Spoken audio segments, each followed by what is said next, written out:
The Sporting News remembers the 1980s, passing heroes and passionate moments. Oh, I can't believe that. Wait a minute, I can't believe that. They did that to Thurman Munson out in Minnesota. Brett is upset, and I can't believe that, Phil.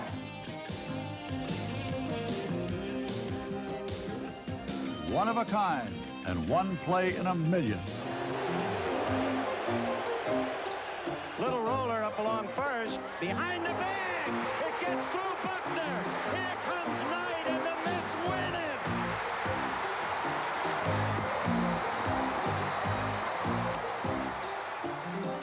Heavy hitters.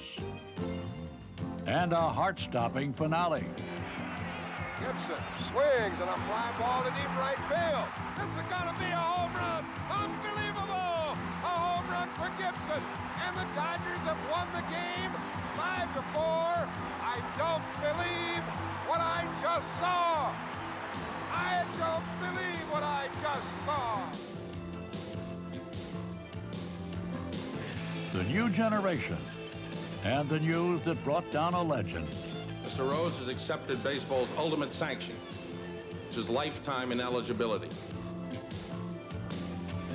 The last chapter for a Philadelphia slugger. The 3-0 pitch. Swing and long drive. There it is. Number 500. The career 500th home run for Michael Jack Schmidt. Major League Baseball Productions presents Baseball in the 80s. A panoramic look back at a decade of unparalleled popularity, prosperity, and postseason drama. Records that seemed unbreakable finally fell, and players who seemed invincible finally said goodbye. In some cases, baseball wasn't just about baseball anymore, not when it came to the decade's more compelling issues. The 1981 strike gave the decade a chilling start. On June 11th, in the first of two walkouts in the 80s, the players began a strike that lasted 50 days. It centered around compensation for free agents, and it marked the darkest episode of Commissioner Bowie Kuhn's 15-year tenure.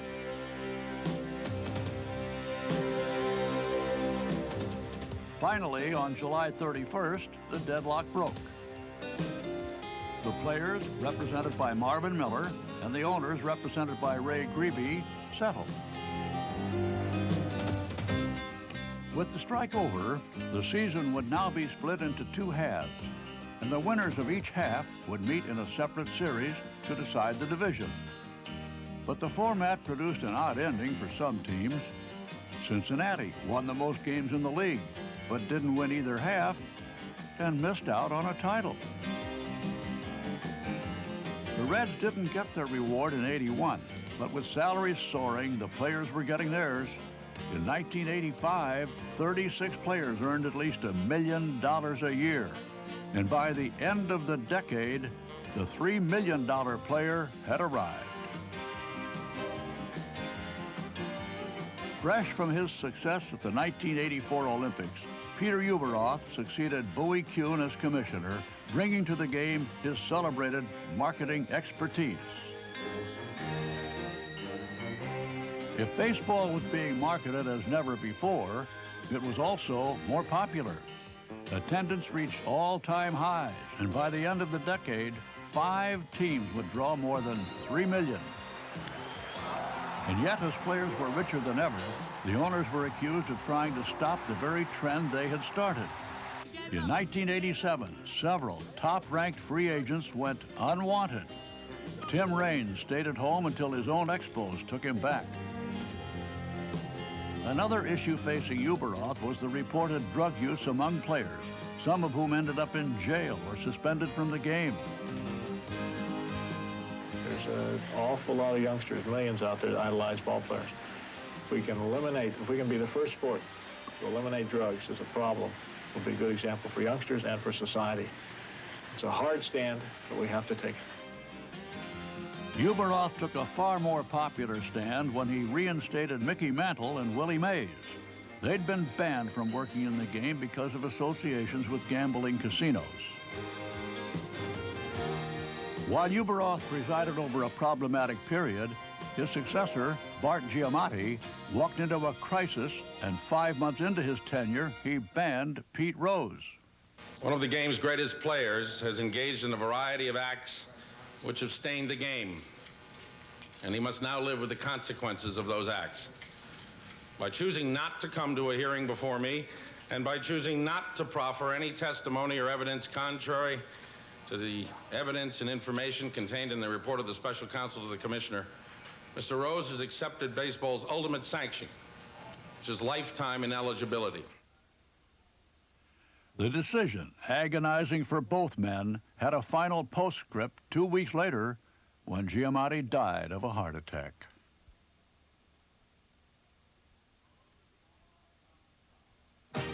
Rose had fallen off the mountaintop, but 9 years earlier he marched into the decade triumphantly. His new team, the Phillies, won the World Series, and Rose was on his way to immortality.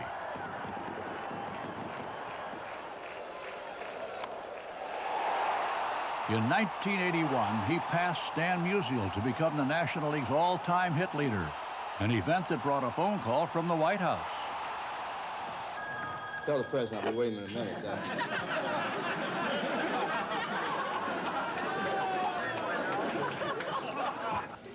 Hello, Mr. Rose? Yes, sir. Mr. President's on. Go ahead, please. Hello? Yes, sir. Hello, Mr. Rose. One moment, please. Hello? One moment, sir. Maybe the operators went on strike. Good thing there ain't a missile on the way. Mr.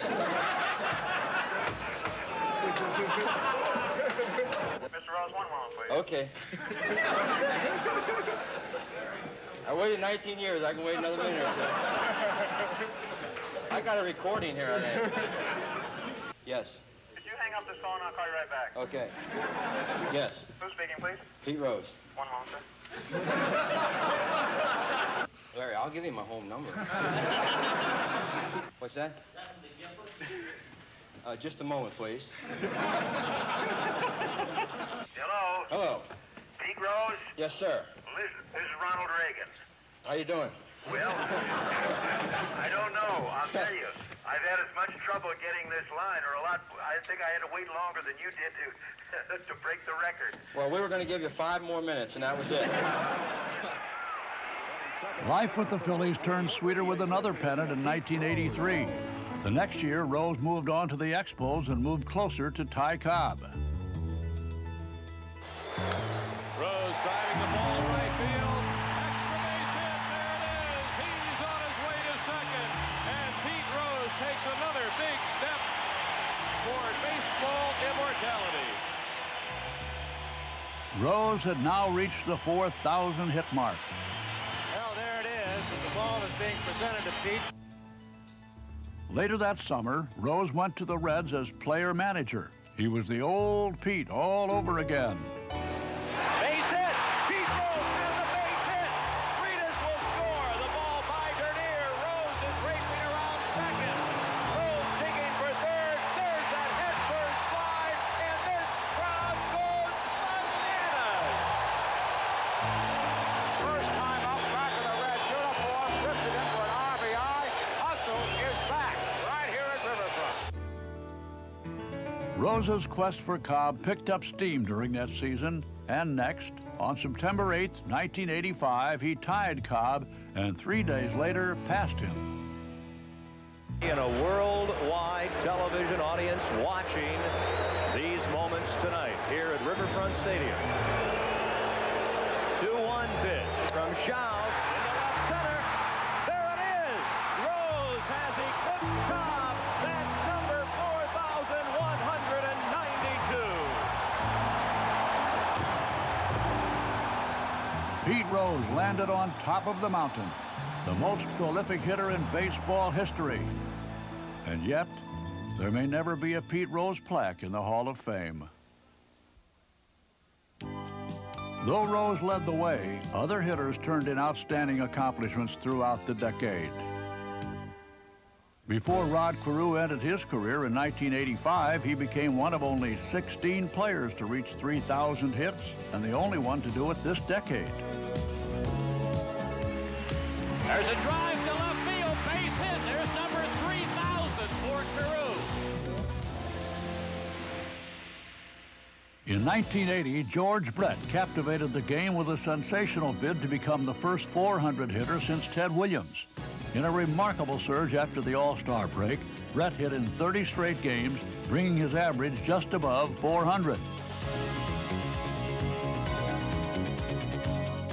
And on the last day of August, he took it even higher.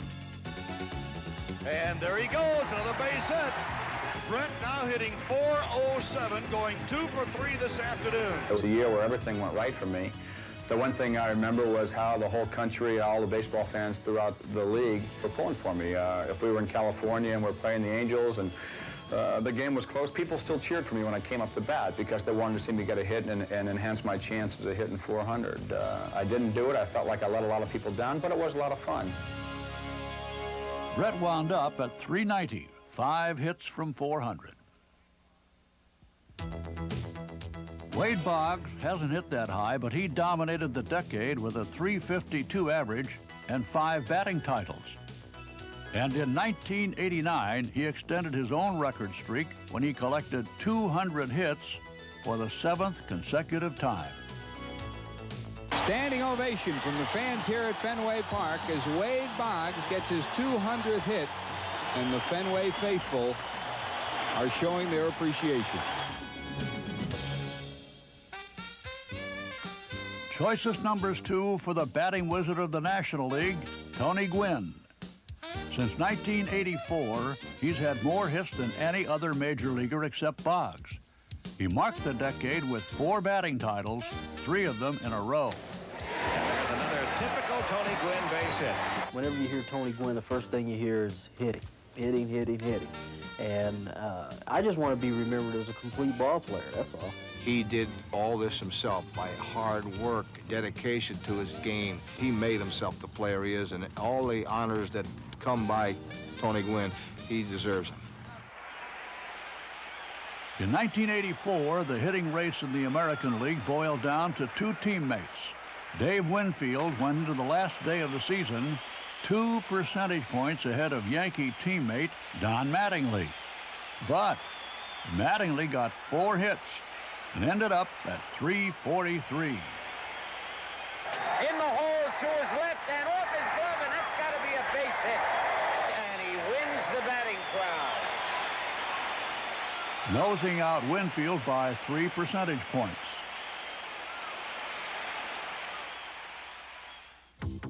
Bob Horner's hitting stroke was in rare form on July 6, 1986. At home in Atlanta, he doused Expo pitchers with a shower of power that produced a record-tying 4 home runs. Reardon delivers. There's a fly ball, deep left center field. Right looking up. He did it! Bob Horner has become the 11th player in baseball history to hit 4 homers in 1 game. Home run power reached an all-time high in 1987. The ball was jumping out of ballparks as never before, and hitters of all sizes were getting into the swing. Home run, Rafael Santana. Well, not only is he hitting the ball with more authority, I guess you have to file that away in the rapid ball category as well. The numbers were astounding. 28 players hit at least 30 home runs.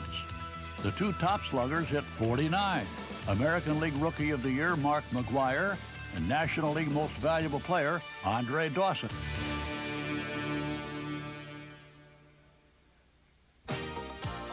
In the decade, MVPs came in 2s and 3s. The Phillies' Mike Schmidt monopolized the award with a record 3 MVPs, the first 2 coming back-to-back in 1980 and 81.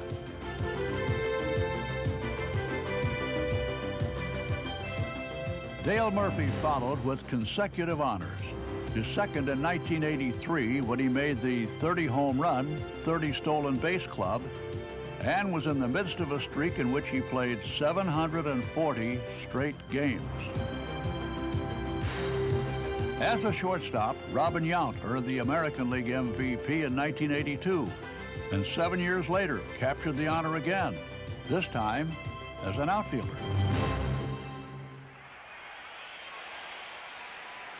The American League's 1988 MVP had a 2-fold plan for success: hit and run. And yet, as Jose Canseco headed for the 40-40 club, he was the last to know he'd be the first to do it.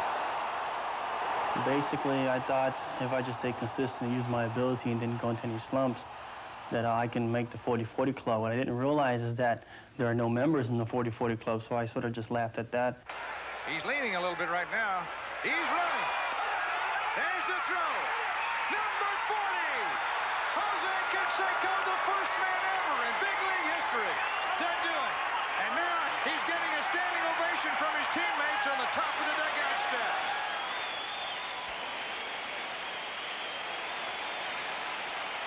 Base-stealing records of all kinds fell by the wayside during the decade.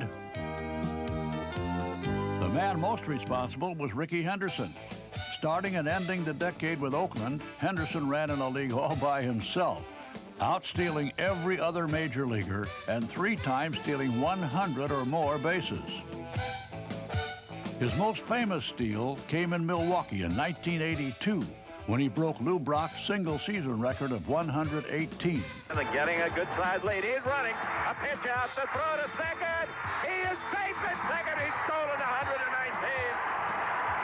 Rickey Henderson steals on a pitch out. Henderson closed out the decade with 871 steals, 68 away from passing Lou Brock for the all-time record. In short order, Vince Coleman has become one tall threat. In his first 3 seasons, he stole 100 or more bases and got to 400 quicker than anyone else in history. I have the egotistical attitude that once I give him the opportunity to reach base, then that's a reward for me to steal a base. All my life I've been a base stealer, all through college, all through since I've been in minor leagues, and now I'm in the major leagues, so I have no fear. And there's no predictable numbers how many base I can steal.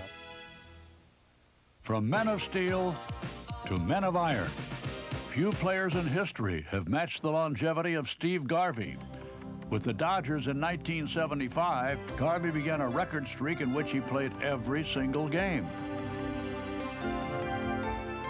The streak was still intact 8 years later in 1983 when he went to the Padres, and that April brought it to 1,018 consecutive games, breaking the National League mark held by Billy Williams. But in July of that season, Garvey collided on this play and dislocated his finger, ending the streak at 1,207 games. With even more iron in his blood, Baltimore's Cal Ripken Jr. hasn't missed a game since May of 1982. In extending his streak to 1,250 consecutive games, Ripken passed Garvey and moved into 3rd on the all-time list, behind Everett Scott and Lou Gehrig. Well, I think part of my success is that I don't think about what I've done. I really just approach it one day at a time. That's probably the most overused statement in sports. You know, the game's accumulated just because I've gone out and taken it one day at a time. If you were out there just playing for a streak, you might not take the same precautions. You might not go about your job the same way. So I'm forced to go about it the same way and just try to play it one day at a time. We now turn to some of the decade's most unusual events. Who could forget that famous day and year when George Brett stepped to the plate at Yankee Stadium in the 9th inning with the Royals down by a run? Goose Gossage came on in relief, and Brett cut loose. The pitch deep to right field. Holy cow, I don't believe it. Home run for George Brett. I don't believe it. And Billy Martin now is coming out. He wants to take a look at that bat. I get back to the dugout and everybody's shaking my hand, and I'm sitting in the dugout and someone says they're checking your bat. And I go, what are they checking it for? I don't have to cork my bat. I said, if they call me out, I'm going to kill somebody. Oh, I can't believe that. Wait a minute, Bill. I can't believe that. They did that to Thurman Munson out in Minnesota. Brett is upset, and I can't believe that, Phil. The umpires ruled that Brett had too much pine tar on his bat, and the home run was taken away. The inning was over, and the Yankees won. But the umps were overruled, and 3 weeks later, 1,200 fans showed up at Yankee Stadium for the completion of the game. Brett's homer made the score 5-4, but the Yankees appealed that Brett had not touched all the bases. Yes, he did, said the umps, who presented Billy Martin with a signed statement from the original umpires to prove it. The Yankees were out of luck, and the game resumed, and in 4 minutes it was over. Kansas City winning 5-4. In 1981, about 20 fans at a Pawtucket-Rochester game hung on for 32 innings and more than 8 hours until 4 a.m. when the tie game was halted. 2 months later, the longest game in professional history was completed in a swirl of commotion. The totals, 33 innings, more than 800 pitches, and the score, Pawtucket 3, Rochester 2. In 1987, Paul Molitor chalked up the longest hitting streak of the decade, 39 consecutive games, and the longest since Pete Rose. The pitch to Molly. A swing and a base hit to right. 39 straight for Molitor. Frank Robinson's Orioles endured a painfully embarrassing streak when they started the 1988 season with 21 consecutive losses. No team in the American League has ever lost more consecutively than the Baltimore Orioles.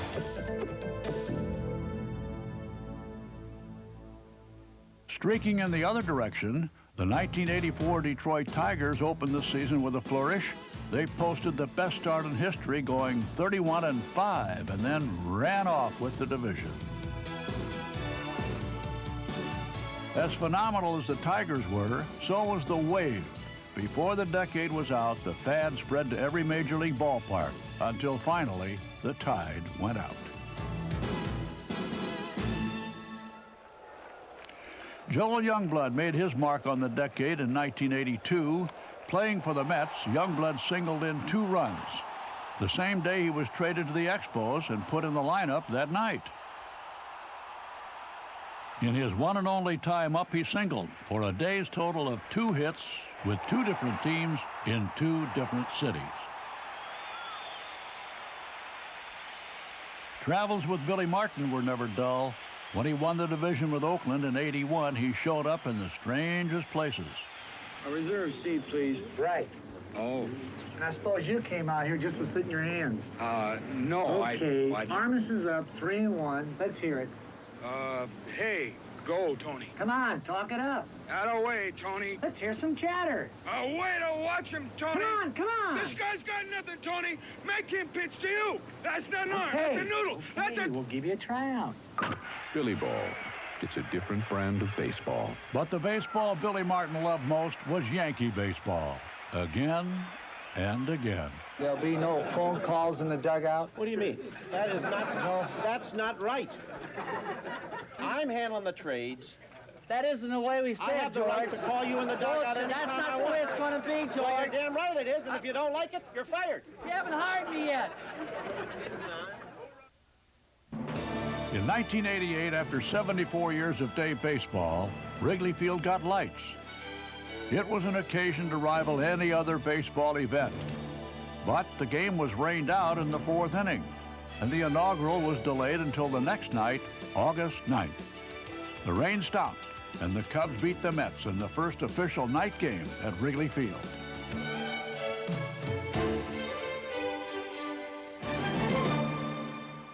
From starry nights at Wrigley Field to the decade's memorable All-Star games.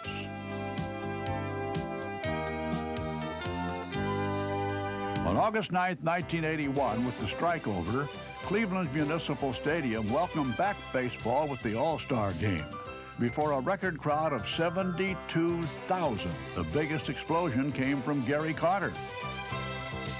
He faces Gary Carter. First pitch straightaway center field. Winfield going back, near the wall, back, leaps, can't get it. Gary Carter has his 2nd home run of the night. Carter's legs may have been rusty, but his 2 homers led the National League to its 10th consecutive win. At Comiskey Park in 1983, the All-Star Game's 50th anniversary was a slugfest that featured a first from California's Fred Lynn. And he drives it to deep right, way back, and there it is, the first grand slam in All-Star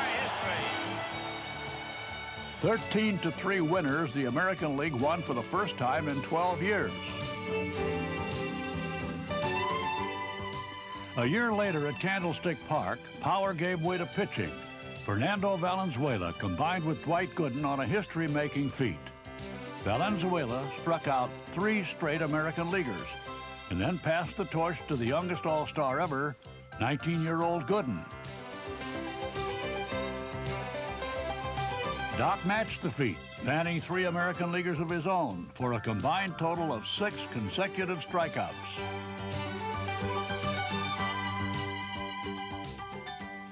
Pitching prevailed at the '87 All-Star Game in Oakland. In the longest deadlock in All-Star history, the game was at a standstill in the 13th inning when Montreal's Tim Raines untied it.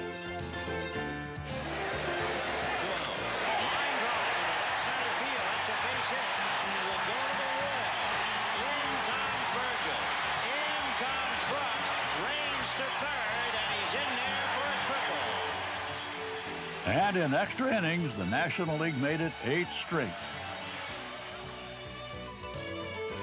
In Anaheim, for the last All-Star Game of the decade, fans saw the American League end a 30-year drought by chalking up a second straight win.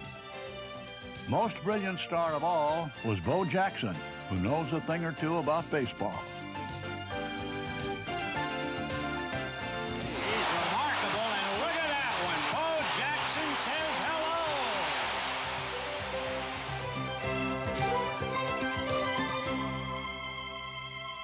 From all-star moments to the all-out strangest and wackiest moments of the decade. Sometimes it paid to improvise, and sometimes it didn't. He bunts a curveball, far coming off the mound. They're going to let it go, and it's going to drop dead and fair. You can't blow it foul. It's a good idea, but it doesn't work. Right back to the mound. Good stab by Mel Allen. Runs most of the throw. What? The ball stuck in his glove, and that's why he ran so far at first he couldn't get it out. And then he attempted to lob it with his glove hand, and the glove went with it. And Brennan caught them both.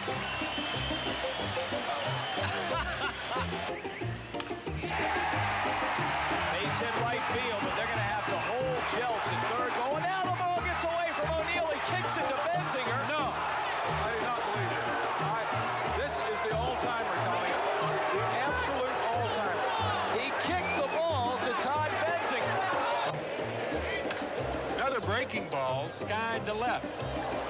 And this ball is going to, it hit a bird. You believe that? I've never seen that. And Webster hits it fair down the right field line and into the corner and into the Giants bullpen through the fence. The door was open. That's classic. I mean, you'll be seeing this shot for years to come. You talk about closing the barn door after the damage was done. From human tampering to divine intervention, the decade was not without its natural disasters. In some instances, the weather did not permit anything. And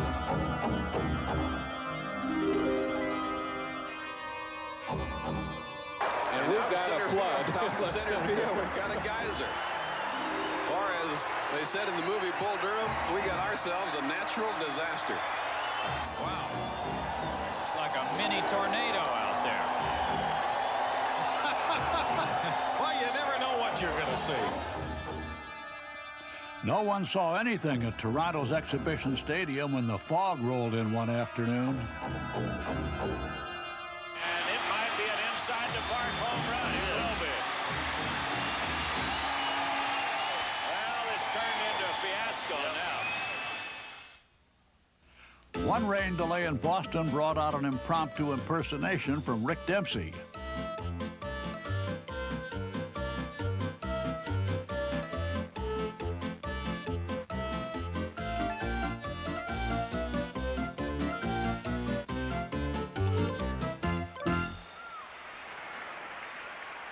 With all kinds of guest celebrities taking a turn in the broadcast booth, you were never quite sure what you were going to hear. There's a long drive to deep left field. He has a chance. Ursula at the lawn, and he makes a spectacular catch. I'm here today to turn this around, and I think with the help of the overrated and not such a big deal after all, Montreal Expos, the Cubs will triumph today. A beautiful day here at the true Wrigley building at the corner of Clark and Addison. Starting for the Expos in left field, Casey Candel. He's no good. In right field is Mitch Webster. He's no good. At first is Andre, how would you folks at home say that name? Andre Galarraga.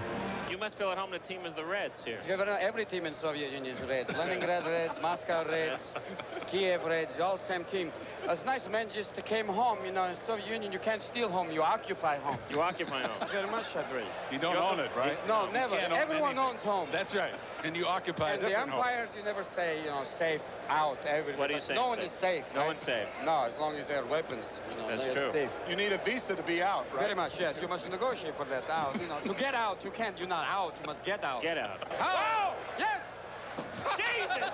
Oh! America! Oh! We're the country, America! Oh! Okay! One of the most embarrassing moments of the decade belongs to Toronto's Lloyd Moseby. There goes Moseby. Picked a good pitch to go on. Terrible throw. Moseby doesn't know where the throw is. He's going back to first base. Is he going to steal first? He steals first. Now he's going to steal second again. I've never seen it before.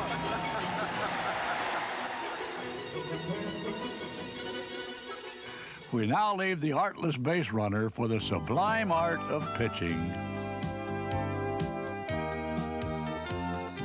With 162 wins, Detroit's Jack Morris won more games in the decade than any other Major League pitcher.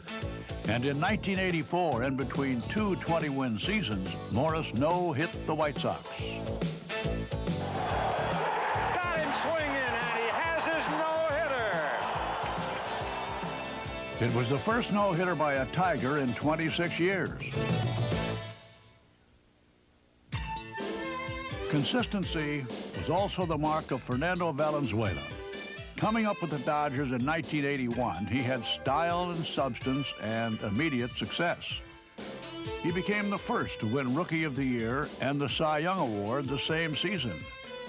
And until he hurt his shoulder in 1988, Fernando did not miss a start for 7.5 seasons. No pitcher ended the decade more gloriously than Dave Stewart. He was MVP of the 1989 World Series, capping off a 3-season total of 62 wins. All that after bouncing from team to team, searching for consistency. He was with the Dodgers, who traded him to Texas, and then Texas released him, or traded him, I guess, to Philadelphia, and Philadelphia released him, and he was without a job, and the A's signed him to their farm team. And for whatever reason, whether it's just maturing or developing a new pitch, he came here and he started pitching well from the get-go. After coming up with the forkball, Stewart went on a roll and won 20 games 3 years in a row. For other people who may have taken notice of winning 20 games for 3 consecutive seasons, all it really says is that anything is possible. If you put your mind to it, you work hard enough, you do the right things, anything is possible. Everything it seemed was possible for Jim Abbott. He was born without most of his right arm, but it didn't keep him from making the majors. The first one-armed major leaguer since Pete Gray played outfield in 1945. Jimmy has shown everybody and proven to everybody that he is a major league caliber pitcher. He knows what he's doing on the mound. He knows how to set people up. He knows how to strike people out. Amazingly enough, Abbott jumped to the majors straight from college. And despite constant distractions his rookie year, he won a respectable 12 games. Orel Hershiser gained all new respect with his 1988 record-setting feat. At San Diego's Jack Murphy Stadium in September, Hershiser broke Don Drysdale's unbreakable scoreless inning record. Once I got into the 5th or 6th inning in San Diego, the the momentum and the atmosphere and the enthusiasm of the crowd really started to build. It came to the point like there was a no-hitter being pitched and nobody wanted to leave their seat to go get a hot dog or, you know, something to drink.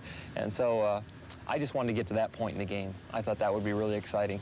And then to break it was unbelievable. On top of everything else, this was Hershiser's last game of the season. And in a game that Dodgers would eventually lose, he had to pitch 10 innings to break the record. Unbelievable to go extra innings and give him a chance. The 1-2 pitch. Fly ball to right on a semi-check swing. Gonzalez, the record. All Hershiser, 59 consecutive innings, scoreless. The all-time record. In 1986, Roger Clemens blazed a new strikeout trail with this.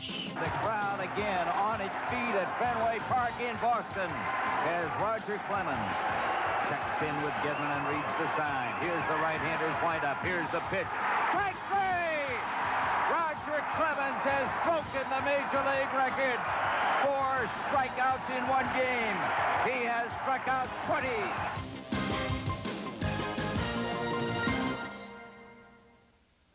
The decade also had its moments of pitching perfection. In 1981, Len Barker entered the record books with a flawless performance against the Blue Jays. Fly ball center field. Manning coming on. He's there. He catches it. Len Barker has pitched the no-hitter. A perfect game for Len Barker. He has made baseball history here tonight.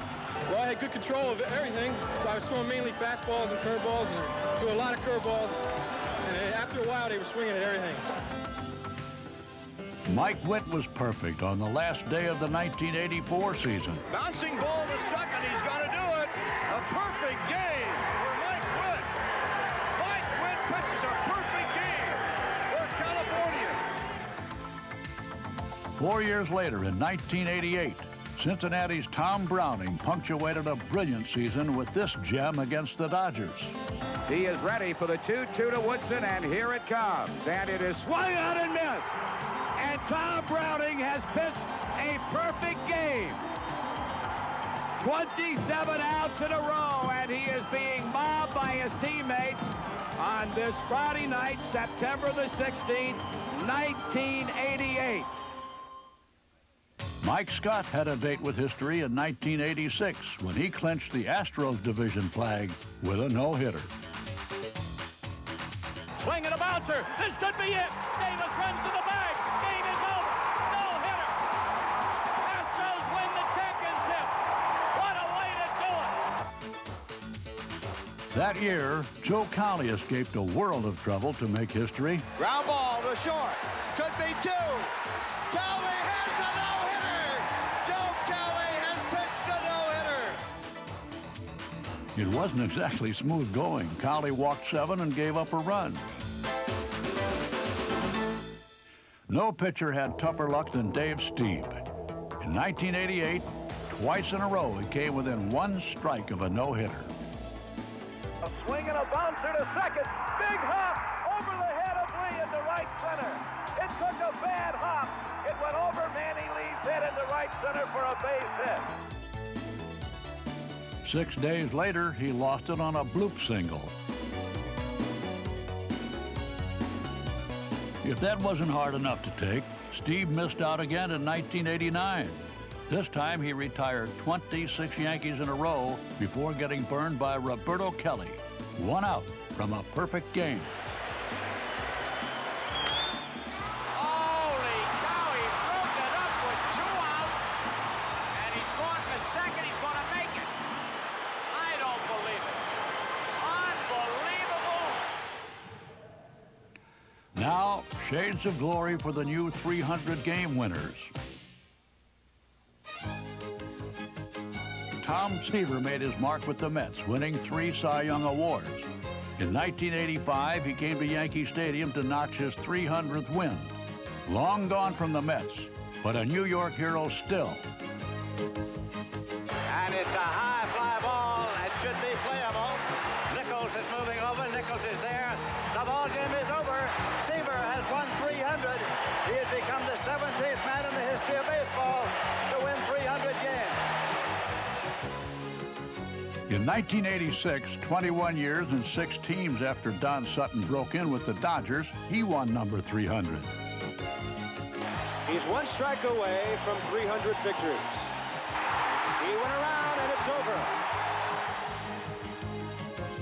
What Gaylord Perry threw was anybody's guess, but in playing with 8 different teams, he got results. He won Cy Young awards in both leagues, finished 4th all-time in strikeouts, and at the age of 43, won his 300th. Gaylord Perry 1 out away from 300. The 2-1 pitch to Randolph. Swung on, ground ball to Carew. This should good. He's got it. It's over. Gaylord has 300. Steve Carlton won a record 4 Cy Young awards, his last one coming 10 years after his first. It was in this game against his former Cardinals in 1984 that Lefty won his 300th just before turning 40. Phil Niekro signed on to the 300 Victory Club on the last day of the 1987 season. Still knuckling at the age of 46, Niekro became the oldest pitcher to do it. That's it! Holy cow, what a win ending! A strikeout gets his 300th career win, and I tell you, this is really an exciting moment. From starters to stoppers, and ace numbers from the bullpen. Jeff Reardon started the decade with the Mets as a brand new reliever. Within 2 years, he moved to Montreal and was on his way. He became the first reliever to compile 40 saves in each league. In 1987, he helped the Twins win a World Series, and with 264 saves in the decade, moved into 4th all-time.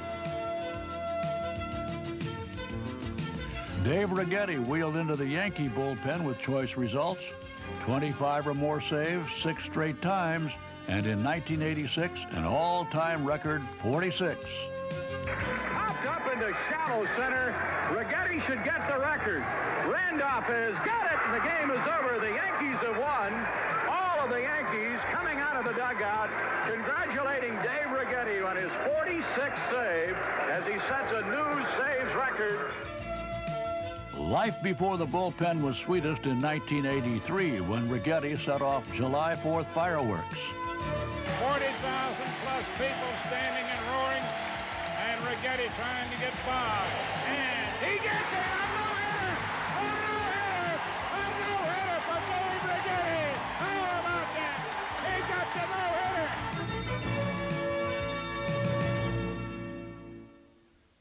No pitcher has thrown more no-hitters than Nolan Ryan. With this one in 1981, he blew past Sandy Koufax. Trying to get another one today, and he has Baker standing in his way. 2 balls and no strikes to Baker, and a ground ball to third. He has got it, Art. How? He got it! Nolan Ryan! No-hitter number 5. The first man ever to pitch 5 career no-hitters. 4 years later, Ryan became baseball's all-time strikeout king when he reached number 4,000. One more would be 4,000. This crowd is getting up all the way around. They want it now. 4,000! But nowhere near the end for the phenomenal pitcher who was throwing as hard at the age of 42 as he was at 22. No doubt your legs play a big role in pitching, and if you have a leg problem, then just, well, you have an arm problem because you can't pitch without your legs being strong. Whatever the method, Ryan kept firing away, and on August 22nd, 1989, reached the unreachable. This is the 3rd full count in a row for Ryan. Here's the payoff pitch. He struck him out swinging. Strikeout number 5,000 is history for Nolan Ryan. Consider now plays of solid gold. Talk of defense usually begins with the Wizard of Oz, Ozzie Smith. With 10 gold gloves in the decade, Ozzie kept the ground around short pretty well covered.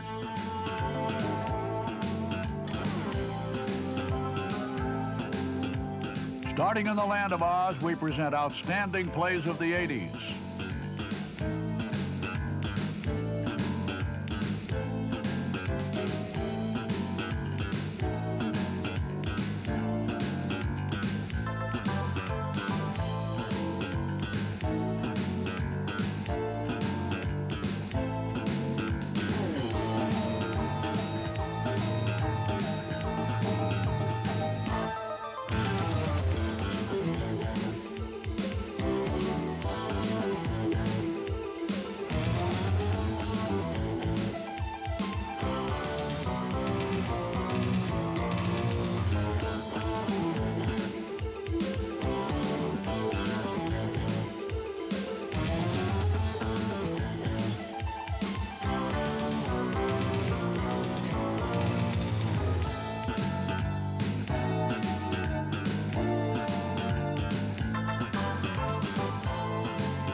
Chance for Mitchell, and he makes a bare-handed catch. In my entire life, I've never seen that happen. From the decade's greatest plays to greatest playoff and World Series endings.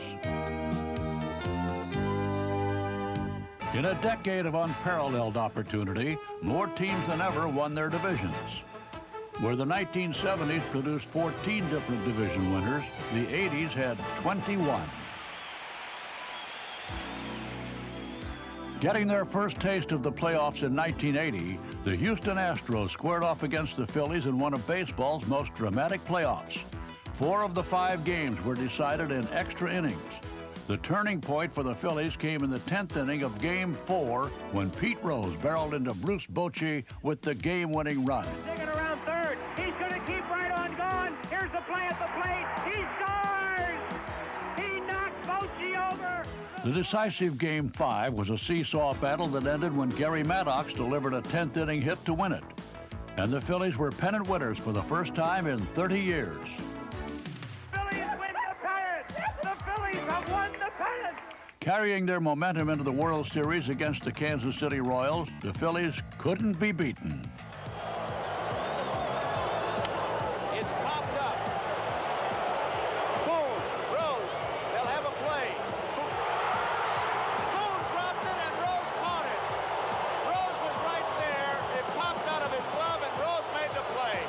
I'm watching the ball, and it hit Bobby's glove. Unfortunately, he was catching it right, caught it like this, and hit his glove right here, and come down, and I had time to catch the ball. It was just a matter of being involved in the game. It took 6 games for the Phillies to dispose of the Royals and win their first World Series in the team's 97 years. In the 81 playoffs, the Dodgers struck a fatal blow to the Expos in Game 5. Starter Steve Rogers came out on the 9th, up with 2 outs, and the score tied Rick Monday. Here's the 3-1 pitch, and it's swung on, fly ball, center field. Dawson going back onto the warning track. Dawson at the wall. That ball is a home run. The Dodgers came back in the playoffs and came back again to beat the Yankees in the World Series. The 82 series matched Milwaukee power against Cardinal speed and defense. Rookie Willie McGee had the speed, the defense, and a fair measure of unexpected power. He hit only 4 homers in the regular season, but smacked 2 in the series. St. Louis out-hit and out-pitched Milwaukee, and in Game 7, Bruce Sutter wrapped up the Cardinals' first World Championship in 15 years.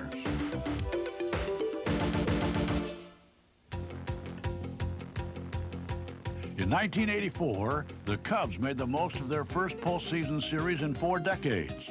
They clobbered the Padres with 13 runs in the opener and went up 2-0.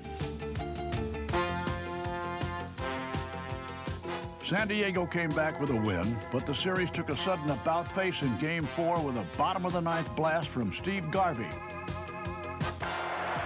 right field, way back, Cutter going back to the wall, it's gone!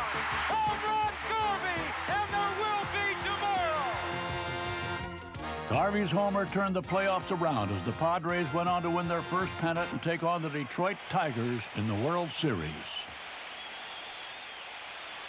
But this was the year of the Tiger, and in Game 5, Kirk Gibson could not be tamed. He came up in the 8th with 2 on, and Detroit up by a run. Dick Williams called for a walk with first base open, but Goose Gossage questioned the strategy. He's looking over here at you. I've already given him 4 balls. He called him in. He told him 4. He's coming out. I can't believe he changes his mind. I can't believe it. But Gossage was convinced he could get Gibson out. I've had good success. You want the infield in on him? No. No. Run that good on third. About halfway. Halfway? Where you going? I mean, I've got to cut after. I got to cut. You mean you're talking about striking him out? Yeah. He don't want to walk you. He don't want to walk you. A decision that cost the Padres dearly. And there it goes. Get out of here. Get out of here. You don't want to walk him? No. Don't walk him. Don't walk him. No, don't walk him. Don't walk him.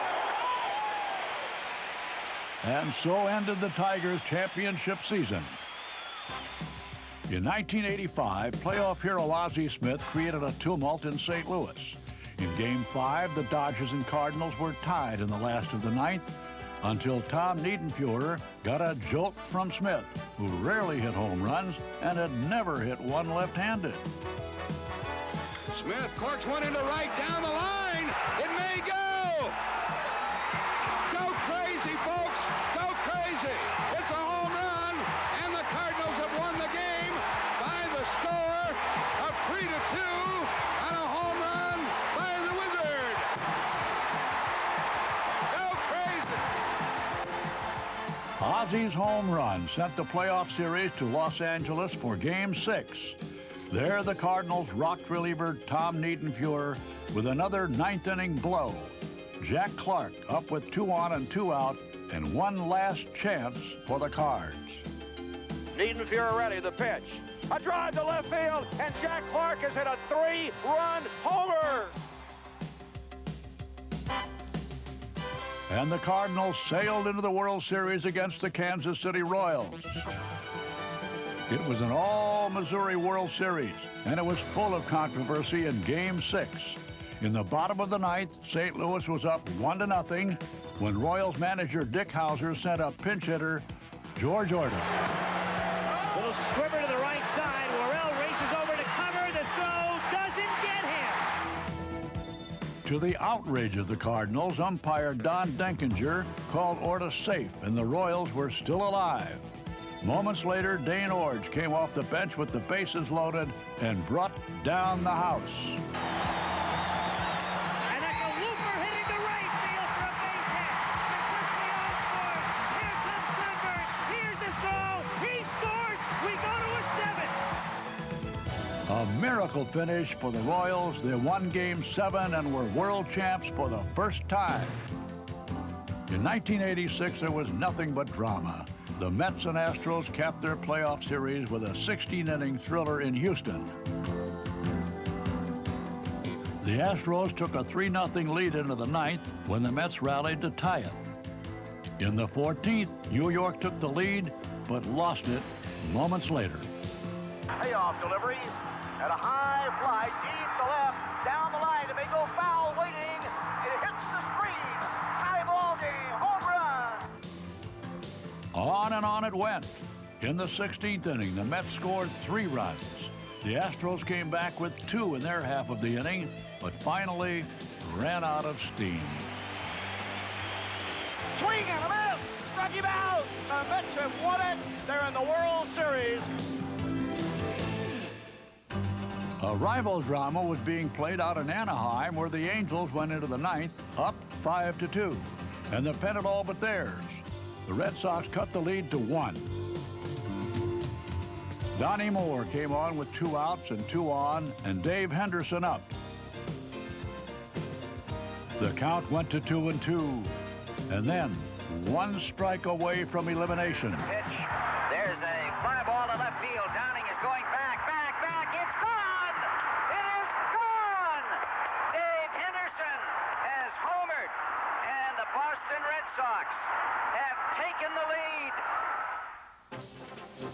Even the drama of the playoffs would not compare to Game 6 of the World Series. With the score tied, Dave Henderson turned hero again when he led off the 10th inning with a blow that crushed the Mets. And a drive to left. Going back on it is Mookie Wilson, and this one is gone. Henderson has done it again. The Red Sox increased their lead to 5-3, and the Mets looked finished. But down to their last strike, they rallied for a run, and then came the unbelievable. And it's going to go to the backstop. Here comes Mitchell to score the tying run, and Ray Knight is at second base. Now, at that point, a big relief is on me now. I mean, I can't lose. There's nothing I can do to lose anymore. When I came to the plate, we were losing, and now I'm still at the plate, and all of a sudden we're tied. I can't lose now, no matter what I do. So I just want to make contact. Little roller up along first, behind the bag. It gets through Buckner. Here comes Knight, and the Mets win it. The Mets never came back to earth. They rallied past the Red Sox in Game 7 and won the World Series. In the '88 World Series, fate was on the side of the Dodgers, and Kirk Gibson was on the far side of a miracle when he hobbled to bat in Game 1, last of the ninth, last chance for LA. You know, you have to change yourself to the given situation, and I had all game to think about it, and I really didn't think I was going to play, but knew that if the kind of situation came up that I would be ready, and I prepared myself to step in.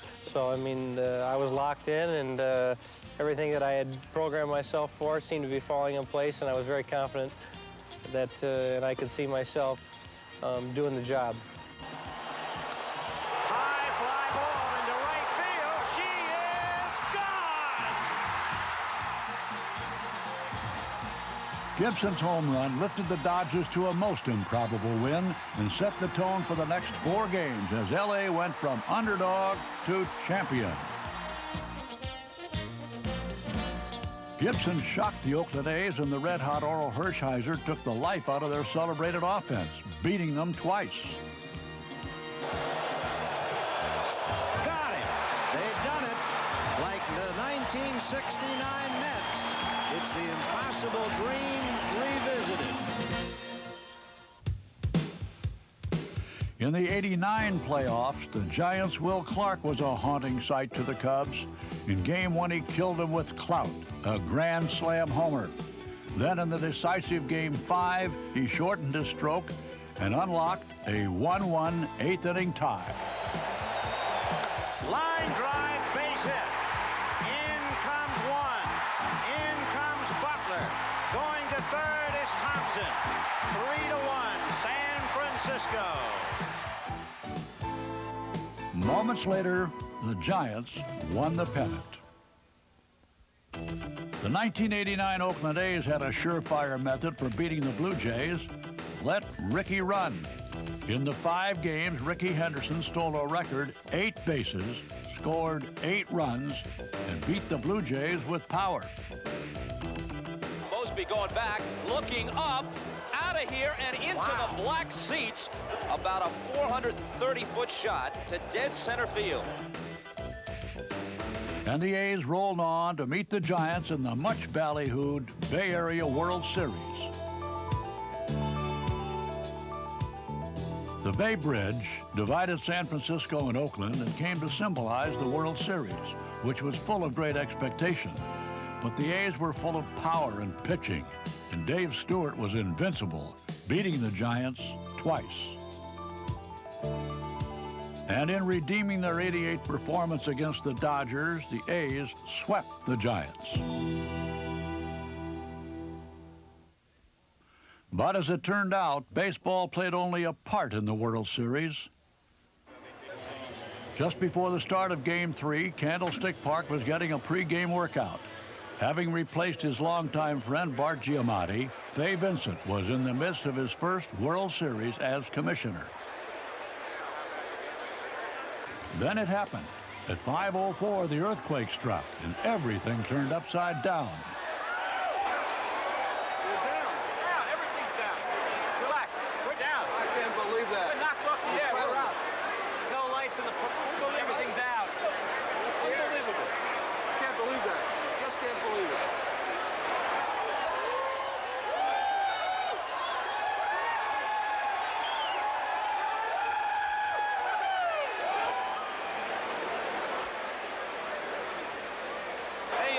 trying to shake us up.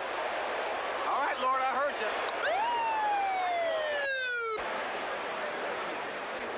6.9. 6.9. That's a major Bay Bridge collapse. Then we saw the pipes inside here shut. Then the lights on the TV went off. We knew something was wrong. After all, we're in California, and the famous one of all time was here in 1906. Outside the ballpark, the quake left a trail of destruction. Besides the Bay Bridge, there was a fire in San Francisco's residential marina district and a mile-long collapse of Interstate 880. Playing baseball was out of the question. Ladies and gentlemen, we are postponing the game because there is no power in the stadium. We would like you to leave in an orderly way. I don't believe there's any great danger, but we have no idea when the power is going to be on, and we have to get people out of here before it gets dark.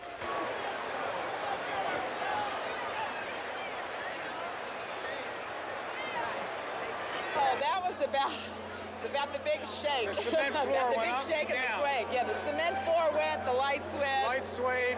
Woo! And I thought it was party time. We thought it was all over. Our concerns, despite this rather large gathering, our issue is really a modest one in light of the great tragedy that's hit this area. We are not going to be able to play baseball in either of these communities before next Tuesday. In fact, it would be 10 days before the series resumed, and when it did, there was much more than baseball to rejoice about.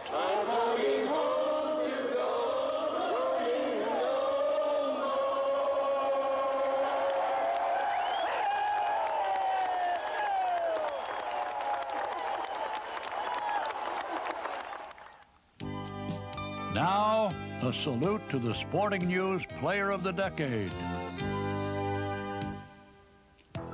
Mike Schmidt hit more home runs in the 1980s than any other major leaguer. He greeted the decade with his first MVP. When it counted most, Schmidt delivered. When the 1980 season came down to a final series in Montreal, the Phillies had to win 2. With homers in the first 2 games, Schmidt saw to it that they did. Long drive to left field. He buried it. He buried it way back. Out of here. Home run. Mike Schmidt puts the Phillies up 6-4. Oh, what a drive by Schmidt. Unbelievable. He hit that thing deep to the seats in left field. Mike clasps his hands. He shakes hands with all of them.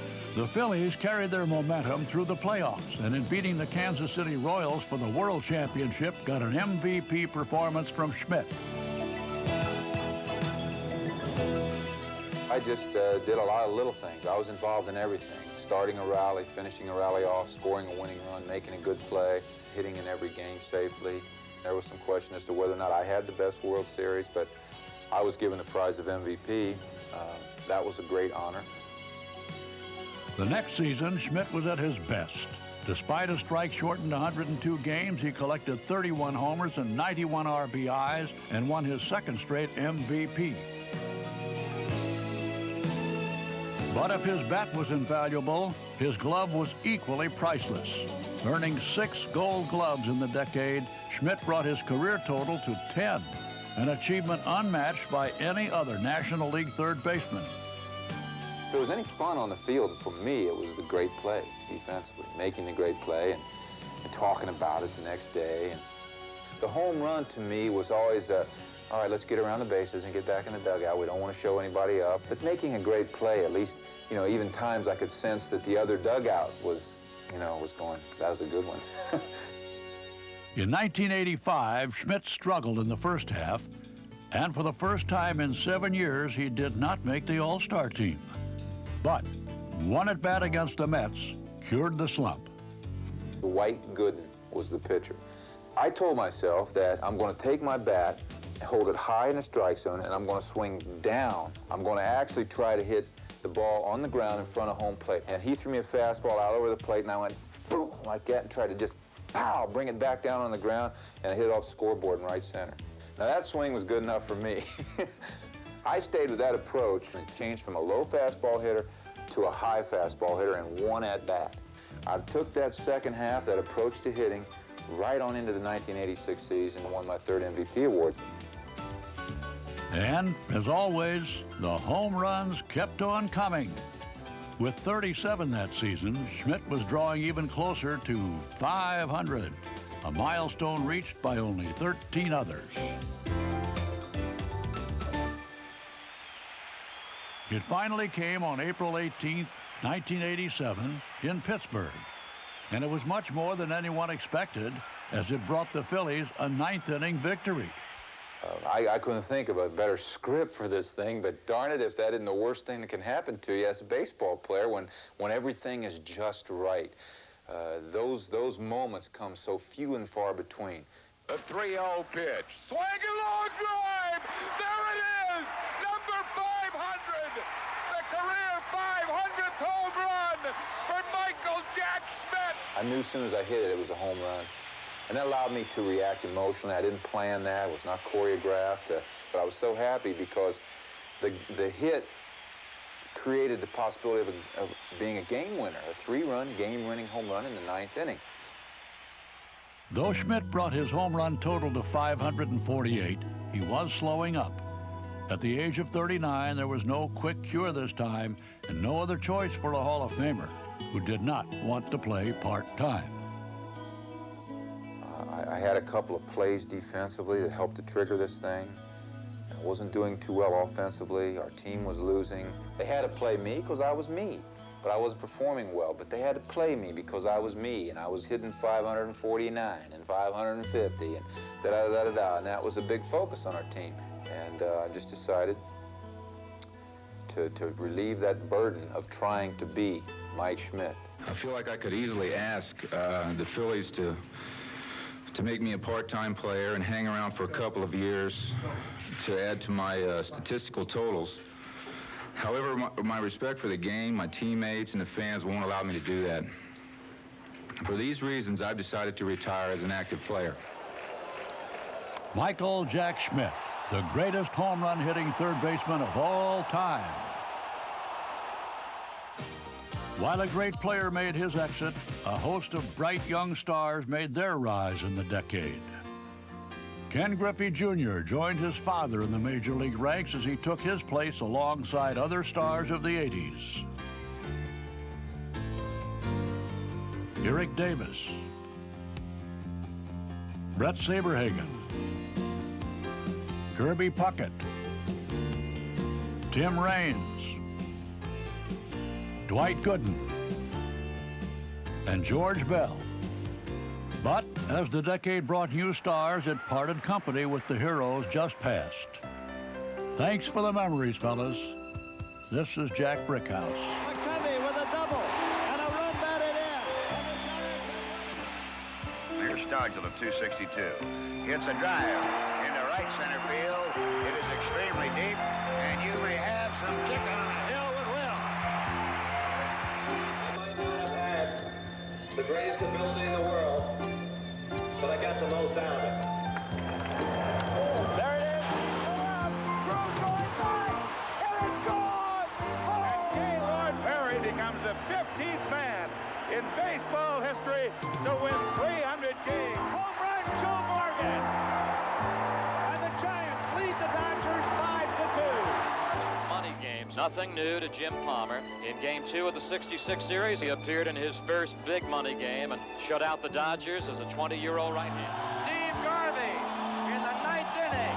Hits one over the 370 mark, and the Padres beat the Cubs 7-1. There it goes. Home run number 500. There's a drive to left field. Base hit. There's number 3,000 for Carew. You are going to hear some ovation when Phil Negro leaves this mound. They're starting already. Now, let's just sit back and you listen to this. Say thank you in my own very special way. And if you know me, how much I love pitching, you'll know what it means to me. Baseball is a field of dreams, and this surely is heaven down here.